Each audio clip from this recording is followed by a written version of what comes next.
yung ulam namin ngayon, no? Puntahan ko nga si Papa. Ate Kakay, gusto mo ng pusa? Ah, marami dito. Hehehehe. Ano yung niluluto mo? Hindi, ulam natin.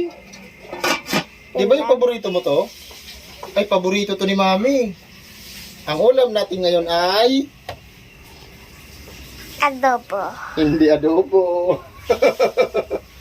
Ang ulam natin ngayon ay bupis. Bupis. Bupis. Bupis, ayun o. Ayun o, natuyo na. Oh. Ayun o, bupis. Uy, nahatsing ka? Bupis ano to? Bupis Tagalog. Kasi, mayroong kangkong, pagkatapos, mayroong gata. Kata. Kaya bupis Tagalog to. Oh, ilalagay na ni Papa. Ading. Ilalagay na ni Papa yung radish, oh. Tingnan mo. Oh. Oh. Wow. O, diba? Kangkong. Mamaya pa yan, mabilis yan maluto. May nakakahalo.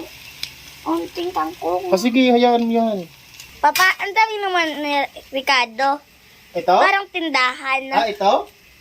Siyempre, kompleto talaga yan. Kasi nga, si Kuya Sandy, patamad utusan sa labas.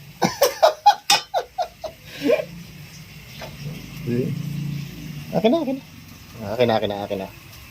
Ah, ni Damay. Ah,